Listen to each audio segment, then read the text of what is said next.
Hello friends and welcome back to Power Engineering and Refrigeration. This is the lecture series for 5th semester Diploma in Mechanical Engineering students. I am Ritesh Harode from Department of Mechanical Engineering, NIT Polytechnic, Nagpur. These are the lectures on internal combustion engines and our today's topic is supercharging and turbocharging. Before moving further, pause this video for a moment and recall the working of petrol and diesel engine. Also, in the last lecture, we have learned about the methods to improve the performance of an engine. So this is supercharging and turbocharging is one of the method to improve the performance of IC engine. The session outcomes. After completion of this video lecture, the learner will be able to explain the working of supercharging. तो सबसे पहले हम लोग पढ़ेंगे supercharging क्या होती है और किस तरह से काम करती है. Similarly, we are going to learn about the working of turbocharging. So in the next, we are going to learn about turbocharging. और लास्ट में हम लोग कंपेयर करेंगे सुपर चार्जिंग और टर्बो चार्जिंग को. So this is the session outcomes for today's lecture. First of all, let's learn about why we need super charging. The power output of an engine depends upon the amount of air inducted per unit time. Each time, जब भी engine में suction होता है, जब भी suction stroke होता है, तो कितनी एयर अंदर इंडक्ट की गई, कितनी एयर इंजन सिलेंडर के अंदर एंटर हुई है, उस फैक्टर पे पावर आउटपुट इंजन का डिपेंड करता है. अगर इंजन के अंदर हमने कम एयर सप्लाई की तो फ्यूल का जो कंबशन है वो कंप्लीट कंबशन पॉसिबल नहीं होगा, और अगर कंप्लीट कंबशन नहीं होता है तो पावर भी कंप्लीटली जनरेट नहीं होगा. So that is the most important part. The amount of air induced per unit time can be increased by increasing the engine speed or the by increasing the density of intake air. अब engine cylinder में जितनी भी air आए, कितनी air आएगी वो depend करेगा engine के साइज के ऊपर, यानी इंजन सिलेंडर के साइज के ऊपर. तो अगर हम लोग इंजन की स्पीड बढ़ाते हैं तो नंबर ऑफ स्ट्रोक्स बढ़ जाएंगे, यानी number of power cycle increase हो जाएगी, और number of power cycle increase होने की वजह से पावर ज्यादा डेवलप होगा. पर इंजन की स्पीड बढ़ाना एक लिमिट तक ही पॉसिबल है. तो दूसरा तरीका हमारे पास होता है और वो है by increasing the density of intake air. Density of intake air यानी इंजन जो एयर इंजन सिलेंडर के अंदर आ रही है उसका प्रेशर बढ़ा देना. तो अगर हम लोग कॉम्प्रेस्ड एयर इनटेक करते हैं इंजन सिलेंडर में तो ज्यादा एयर इंजन सिलेंडर के अंदर इंडक्ट होगी और ज्यादा एयर इंडक्ट होने की वजह से ज्यादा पावर आउटपुट मिलेगा. सो जैसा कि मैंने अभी थोड़ी देर पहले कहा कि to increase the engine speed आपको क्या करना पड़ेगा, एक बड़ा इंजन बनाना पड़ेगा. इंजन का कंस्ट्रक्शन बहुत मजबूत होना चाहिए. So it is not possible for us कि आप इंजन की स्पीड को एक लिमिट तक ही बढ़ा सकते हो, उसके बाहर आप इंजन की स्पीड को नहीं बढ़ा सकते. सो इसीलिए दूसरा तरीका हम लोग अपनाते हैं जिसका मतलब है increasing the density of intake air, and this process increasing the density of intake air is known as supercharging. So let's learn about what is supercharging. So सबसे पहले to increase the density of intake air. So intake air की density बढ़ाना यानी engine cylinder में atmospheric air की जगह compressed air को use करना is the process known as supercharging. इससे क्या होगा, इंजन का पावर इंक्रीज होगा. So the power of engine increases because more air is sucked inside the engine cylinder. जितनी ज्यादा एयर इंजन सिलेंडर के अंदर आएगी उतना ज़्यादा कंप्लीट कंबशन की पॉसिबिलिटीज होंगी। कंप्लीट कंबशन अगर होता है तो आपका पावर डेवलपमेंट भी ज़्यादा होगा। दूसरी चीज, जब एयर कॉम्प्रेस्ड एयर हम इनटेक करते हैं तो कॉम्प्रेस्ड एयर की वजह से जो इंजन का जो प्रेशर है वो बढ़ जाता है, और इंजन के अंदर अगर प्रेशर बढ़ेगा तो पावर आउटपुट भी इंक्रीज हो जाता है। सो increasing the engine power by increasing the density of intake air is called as supercharging. So this is the definition of supercharging. Now this can be done by supplying the air at a higher pressure. So आपने अगर compressed air supply की तो supercharging की जा सकती है. So supercharging is the process of supplying compressed air. That's it.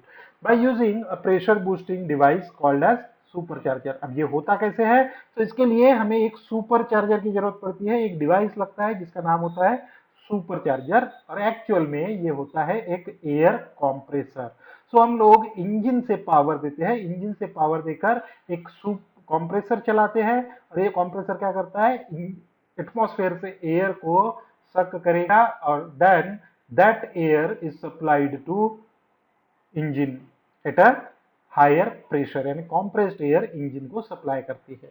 तो engine को जो कॉम्प्रेसर है उसको चलाने के लिए पावर इंजन से आ रहा है, तो जब कॉम्प्रेसर को चलाने के लिए पावर इंजन से आता है उसको हम कहते हैं सुपर चार्जिंग।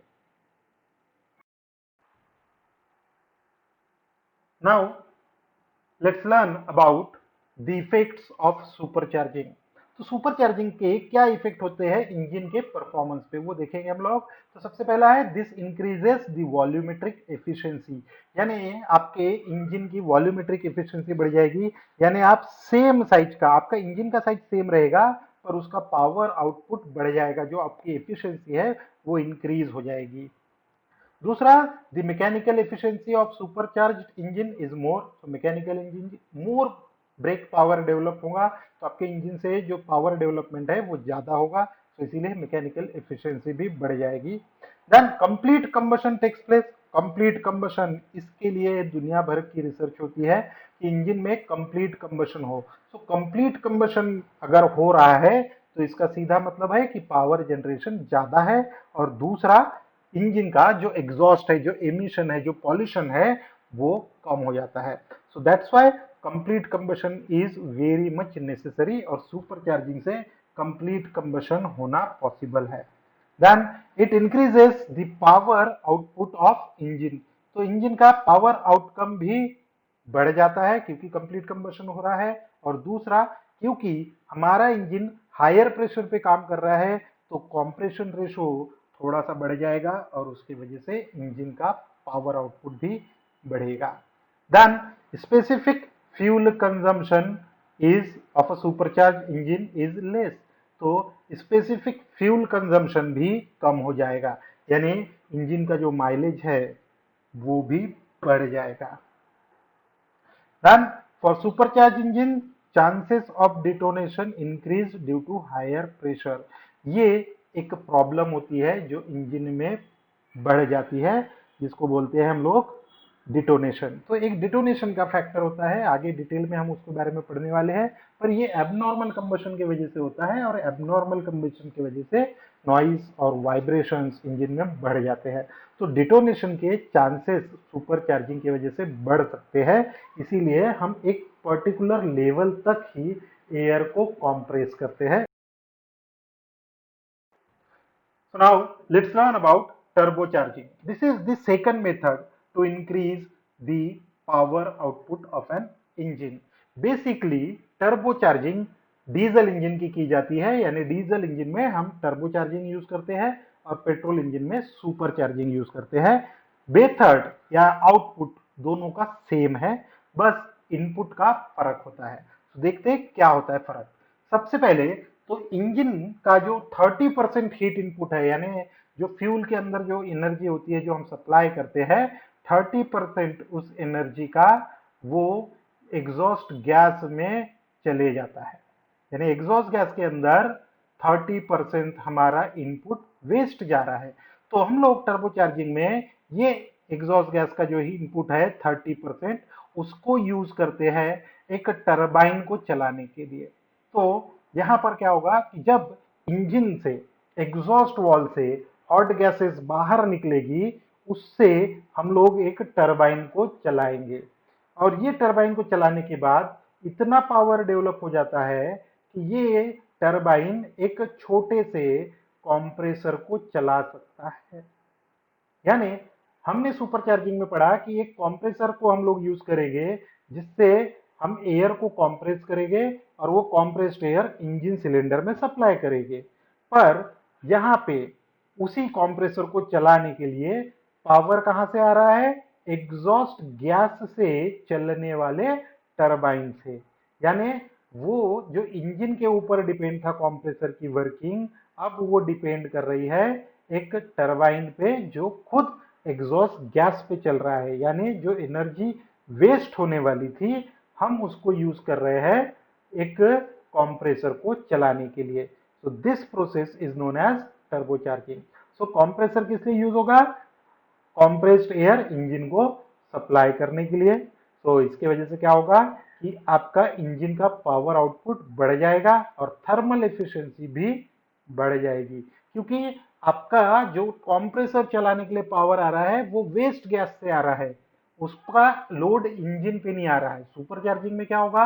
उसका लोड इंजन पर आने की वजह से इंजन थोड़ा सा इंजन का जो पावर आउटपुट है वो थोड़ा कम हो जाता है। पर यहाँ पे हम लोग वेस्ट एनर्जी यूज कर रहे हैं, so that's why this technique is known as turbo charging. तो यहाँ देखिए डायग्राम में आपको क्लियरली दिखाई दे रहा है कि टर्बो चार्जिंग क्या है। तो यहाँ जब भी इंजन का एग्जॉस्ट स्ट्रोक होगा, यहाँ से एग्जॉस्ट गैस बाहर आएगी और इस एग्जॉस्ट गैस से हम लोग एक टरबाइन चलाएंगे। ये टरबाइन चलेगा तो टरबाइन गोल घूमने वाला है, टरबाइन रोटेट होगा, और जैसे ही टरबाइन रोटेट होगा तो इसी के शाफ्ट के ऊपर हमने एक कॉम्प्रेसर लगा के रखा हुआ है। तो ये कॉम्प्रेसर क्या करेगा? कॉम्प्रेसर मूवमेंट होगा, कॉम्प्रेसर रोटेट होगा। ये सेंट्रीफ्यूगल कॉम्प्रेसर है। ये क्या करेगा? एटमॉस्फेयर से एटमॉस्फेरिक प्रेशर पे एयर को एब्जॉर्ब सक करेगा एंड उसका प्रेशर बढ़ा के that high pressure air is supplied to engine cylinder during suction. तो ये होती है टर्बोचार्जिंग की working. So the process of using the exhaust gas, the power of exhaust gas is known as turbocharging. So this is another type of supercharging. So this is all about turbocharging. Diagram देखिए ध्यान से, इस diagram को draw करके रखिए अपनी copy में। तो यहाँ देखिए फिर से एनिमेटेड आपको दिख रहा है कि जब भी एग्जॉस्ट स्ट्रोक होगा, यहाँ से हॉट गैसेस जनरेट होंगी और हॉट गैसेस यहाँ से निकलेगी और इस टरबाइन को चलाएगी। टरबाइन को चलाने के बाद वो लो प्रेशर गैस एटमॉस्फेयर में हम रिलीज कर देंगे। टरबाइन से ही ये कॉम्प्रेसर चलने वाला है। कॉम्प्रेसर एटमॉस्फेरिक एयर को अंदर सक करेगा और उसका प्रेशर बढ़ा के हाई प्रेशर एयर इंजन को सप्लाई करेगा जब इनटेक स्ट्रोक होगा तब। सो this is what turbocharger do. तो दिस कंप्लीट असेंबली, यहाँ पे जितनी असेंबली है ये जिसमें टरबाइन और कंप्रेसर आ रहा है, this assembly is known as turbocharger. Now let's compare supercharging and turbocharging. In supercharging जैसा कि हमने पढ़ा था कि mechanical energy of prime mover is use to run supercharger. Supercharger मतलब एयर कंप्रेसर।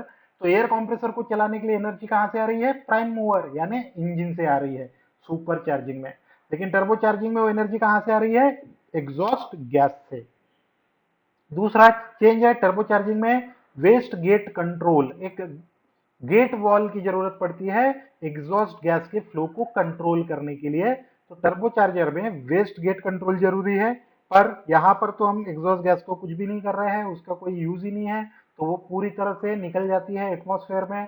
तो इसीलिए यहाँ पे वेस्ट गेट कंट्रोल करने की जरूरत नहीं है। Then turbocharging it requires special exhaust manifold. तो यहाँ पे एक स्पेशल मैनिफोल्ड बनाया जाता है, जो एग्जॉस्ट मैनिफोल्ड होता है उसके डिजाइन में चेंज किया जाता है, पर यहाँ पर वो नॉर्मल ही होता है सुपर चार्जिंग में। Then in CI engine it reduces knocking tendency, तो अगर सुपर चार्जिंग करते हैं हम सीआई इंजन में तो नॉकिंग की टेंडेंसी कम होती है। एंड सीआई इंजन में टर्बो चार्जिंग अगर सीआई इंजन में यूज करते हैं तो स्मोक कम होगा, क्योंकि हॉट गैसेस का हम लोग इफेक्टिवली यूटिलाइजेशन कर रहे हैं। उसके बाद नो ब्लेड इरोजन प्रॉब्लम, जो आपका कॉम्प्रेसर है उसके ऊपर ब्लेड इरोजन नहीं होगा, यानी ब्लेड खराब नहीं होंगी, उसका कोरोजन नहीं होगा।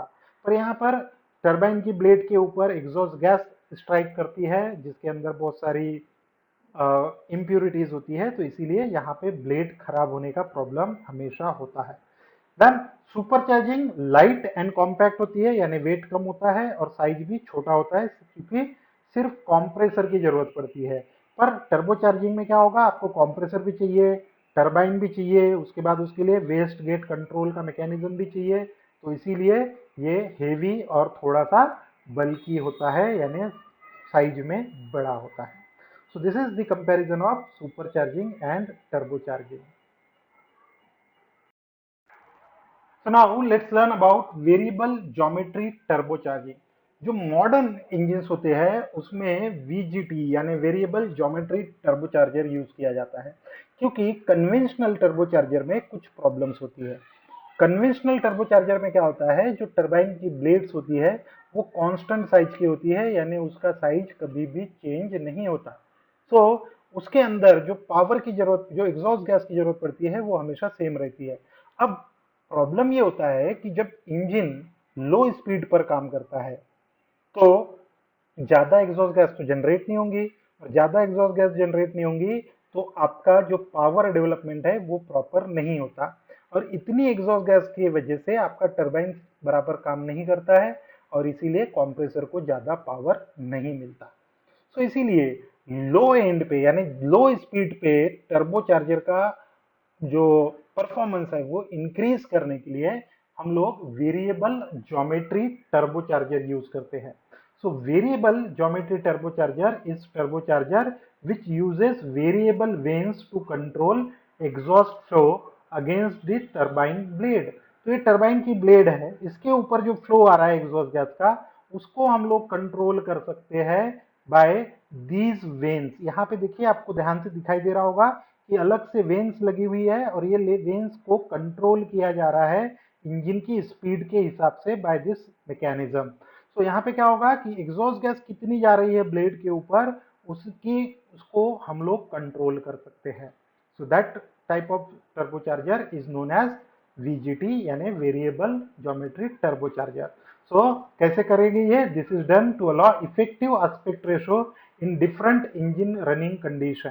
तो इंजन की जो कंडीशन है, इंजन की स्पीड अगर कम है तो यहाँ से ये कम एग्जॉस्ट गैस अंदर आएगी, तो वो कम ओपनिंग के अंदर से आएगी तो वो ज्यादा इफेक्ट करेगी, और जब इंजन की स्पीड ज्यादा होगी तो ये ज्यादा खुल जाएगा और ज्यादा एग्जॉस्ट गैस अंदर आएगी और आपके टर्बोचार्जर को चलाएंगी।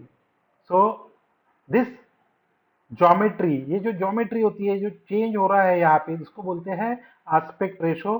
तो अगर एस्पेक्ट रेशो बहुत ज्यादा रहेगा तो क्या होगा, आपका जो टर्बो चार्जर है वो लो स्पीड पे काम ही नहीं करेगा, तो इसीलिए लो स्पीड पे ये एस्पेक्ट रेशो कम हो रहा है। जब हाई स्पीड होंगी तो अगर ये कम रहा तो फिर क्या होगा, आपका जो टर्बो चार्जर है वो चोक अप हो जाएगा, बंद हो जाएगा। तो इसीलिए अलग अलग स्पीड पे ये एस्पेक्ट रेशो चेंज होते रहना चाहिए, इसीलिए हम लोग वेरिएबल ज्योमेट्री टर्बोचार्जर यूज करते हैं। सो this is all about variable geometry turbocharger. तो आगे देखते हैं एडवांटेजेस वेरिएबल ज्योमेट्री टर्बोचार्जर के। इसमें सबसे पहला एडवांटेज है कि higher low end maximum torque. So low end maximum torque यानी कम स्पीड पर भी आपको ज्यादा टॉर्क मिलेगा। तो इंजन की स्पीड अगर कम रहेगी तब भी आपको टॉर्क ज्यादा मिलेगा। फास्टर इंजन टॉर्क रिस्पॉन्सेस यानी इंजन की स्पीड के हिसाब से जल्दी जल्दी आपका जो सिस्टम है वो वैरी करेगा, तो इंजन की स्पीड अगर बढ़ गई तो टॉर्क भी बहुत जल्दी बढ़ेगा। Then higher air fuel ratio at low engine speed, जो एयर है वो ज़्यादा सप्लाई होंगी लो इंजन की स्पीड पे। नहीं तो क्या होता है कि जब इंजन की स्पीड कम होती है उस टाइम पे टर्बो चार्जर प्रॉपरली काम नहीं करता। So that's why variable geometry turbo charger हम लोग यूज करते हैं। Then reduce throttling losses. Throttling यानी जब आप बार बार इंजन को का जो एक्सीलरेटर है उसको कम या ज्यादा करते हो उसे बोलते हैं थ्रॉटलिंग। सो थ्रॉटलिंग के जो लॉसेस है वो कम हो जाएंगे, तो उसके वजह से जो चेंज होता है इंजन टॉर्क में पावर में वो चेंज हो जाएगा। And last it improves EGR rate. तो एग्जॉस्ट गैस सर्कुलेशन एक फैक्टर होता है, उसको भी ये इम्प्रूव करता है। एग्जॉस्ट गैस रिसर्कुलेशन हम लोग आगे पढ़ने वाले हैं, अभी के लिए इतना याद रखिए कि वेरिएबल ज्योमेट्री टर्बोचार्जर से ईजीआर का भी परफॉर्मेंस इंप्रूव होता है। देन कॉमनली आस्क्ड क्वेश्चन, सबसे पहला है right the need of supercharging. हमने पढ़ा था कि नीड ऑफ सुपरचार्जिंग क्यों है, क्योंकि हमें इंजन का परफॉर्मेंस बढ़ाना है।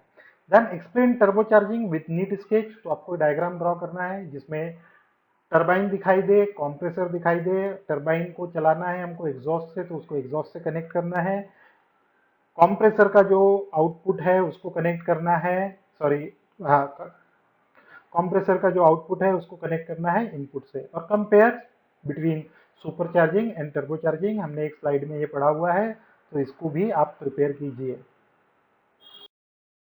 नेक्स्ट वीडियो लेक्चर में हम लोग एमपीएफआई के बारे में पढ़ेंगे, यानी multi point fuel injection system के बारे में। Till then keep learning, thank you.